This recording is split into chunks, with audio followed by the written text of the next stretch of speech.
Shalom Aleihim saudara-saudara yang dikasihi Tuhan, dimanapun saudara berada. Kiranya damai sejahtera yang dari sorga melimpahi saudara-saudara. Yehezkiel 2 ayat yang ketiga sampai dengan yang keenam. Hai manusia fana, engkau kuutus kepada orang-orang Israel yang memberontak melawan aku. Mereka itu pemberontak, seperti nenek moyang mereka juga. Mereka keras kepala dan tidak menghormati aku. Engkau kuutus kepada mereka untuk menyampaikan apa yang aku, Tuhan yang Maha Tinggi, katakan kepada mereka. Entah mereka mau mendengarkan atau tidak. Yang penting, mereka harus tahu bahwa ada nabi di tengah-tengah mereka. Tetapi engkau, hai manusia fana, janganlah takut kepada para pemberontak itu, atau kepada apapun yang mereka katakan. Mereka akan melawan dan menghinamu, sehingga seolah-olah engkau hidup di antara kalajengking. Meskipun begitu, janganlah takut. Tema kita hari ini, saudara, gemes banget.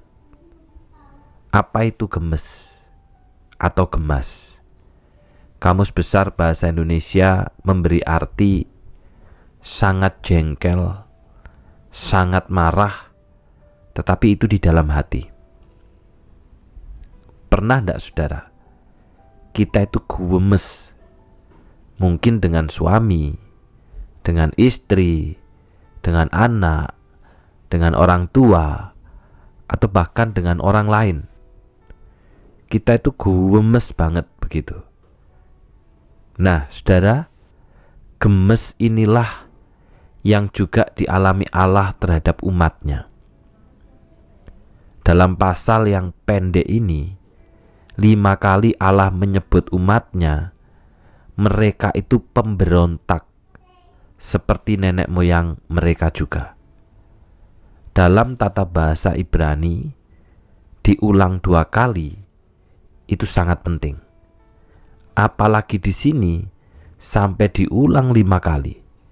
Mereka itu pemberontak, mereka itu pemberontak. Menunjukkan betapa Allah itu sudah sangat gemes dengan umatnya yang suka memberontak kepada Allah. Dan Yehezkiel diutus kepada bangsa pemberontak.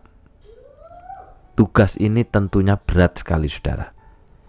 Ia harus memberitakan firman penghukuman pada bangsanya sendiri, mirip dengan tugas yang Yeremia terima.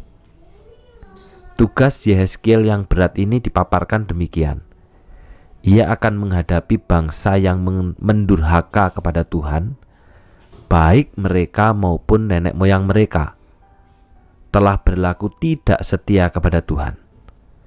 Begitu buruknya sikap mereka di mata Allah, sehingga dalam perikop ini, sapaan mesra umatku, atau dalam bahasa Ibrani Ami, yang biasa dipakai Allah kepada Israel atau kepada umatnya, itu tidak digunakan. Mereka disapa dengan memakai istilah bangsa atau goi dalam bahasa Ibrani, yang biasa dipakai untuk bangsa-bangsa yang tak mengenal Allah. Gambaran betapa Allah itu gemes banget, begitu loh saudara. Kedurhakaan mereka diungkapkan Allah lewat satu kata yang berulang-ulang dipakai, yaitu pemberontak.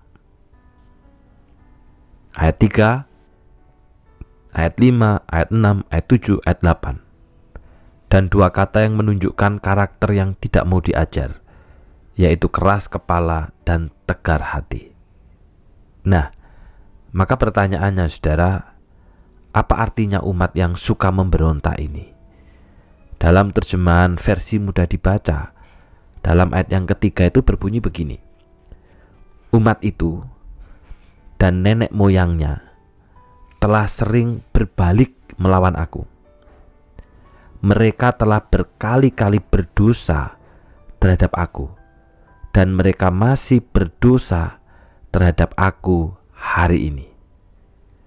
Artinya saudara, umat yang suka memberontak itu adalah umat yang sering melawan Tuhan, melawan firman-Nya, berkali-kali berdosa, bahkan sekalipun sudah ditegur, sudah dihukum, masih saja suka melakukan dosa. Inilah umat yang dikatakan suka memberontak. Nah, saudara, situasi sulit yang dihadapi oleh Yehezkiel sebenarnya tidak beda jauh dengan situasi yang dihadapi oleh kekristenan hari ini. Hari ini masih banyak orang yang mengaku Kristen, tetapi suka memberontak, keras kepala, tegar hati, suka melawan Tuhan, suka berdosa. Bahkan walaupun Tuhan telah menegur dengan berbagai cara, mungkin melalui gempa bumi, malapetaka, alam, bahkan keterpurukan ekonomi yang semakin menjadi-jadi, bukannya bertobat, tetapi justru ada umat yang malah tanpa disadari itu makin bertambah jahat. Allah itu gemas terhadap umatnya yang suka memberontak, suka melawan, suka berdosa, dan terus melakukan dosa. Karena itu saudara, firman Tuhan hari ini mengingatkan kepada kita, mari kita bukan menjadi umat yang suka memberontak, suka melawan firman Allah. Sebaliknya, mari kita menjadi umat yang taat kepadanya. Mari kita jadikan momen di dalam minggu-minggu Advent ini sebagai minggu-minggu pertobatan, sehingga ketika kita memasuki tahun 2025, kita memasukinya dengan kehidupan yang saleh dan kudus. Kalau sebelumnya kita suka berbuat dosa, kita sering berbuat dosa, sekarang kita selalu menaati perintah dan peraturan Allah tanpa salah. Mari kita berdoa. Bapa yang di surga, hari ini firman-Mu kembali mengingatkan kami bagaimana umat dikatakan memberontak karena mereka sering melawan Engkau, melawan firman-Mu, berkali-kali berdosa, bahkan sekalipun sudah dihukum, masih saja suka melakukan dosa.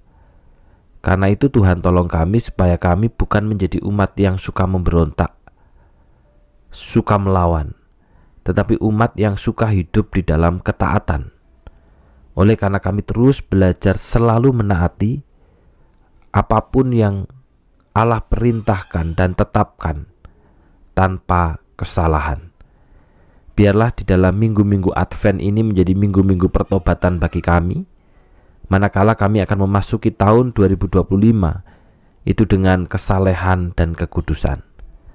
Hari ini kami berdoa Tuhan untuk anak kami Stephen Yonatan yang bertambah usia berulang tahun di dalam kasih dan kemurahan Tuhan. Kiranya Tuhan menggenggam erat orang muda ini, jadikan orang muda ini sebagai orang yang terus takut akan Tuhan. Hanya Tuhan yang dijadikan sebagai patron, hanya Tuhan yang dijadikan sebagai sandaran, karena manusia itu bisa berubah kapanpun, dimanapun, sewaktu-waktu bisa berubah. Tetapi Engkau adalah Allah yang tidak pernah berubah, baik di dalam kebenaran, di dalam kesetiaan, dan di dalam kekudusan. Masa depannya kiranya ada di dalam tangan-Mu. Demikian juga berdoa untuk perayaan ulang tahun Sinode GKT ke-85 yang bertempat di GKT Jember hari ini. Tuhan kiranya menolong menyertai perjalanan baik untuk anggota BP Sinode, STT Aletea, bahkan kami dari GKT Banyuwangi, ada hamba Tuhan dan juga jemaat 10 orang yang akan berangkat bersama-sama ke Jember. Tuhan kiranya menyertai di dalam perjalanan sampai di tempat dan kembali ke Banyuwangi. Biarlah segala percakapan kami adalah percakapan firman yang saling menguatkan satu dengan yang lain. Di dalam nama Tuhan Yesus kami sudah berdoa. Amin. Selamat ulang tahun untuk Stephen Yonatan. Kiranya Engkau terus setia dan terikat dengan perjanjian. Tuhan memberkati.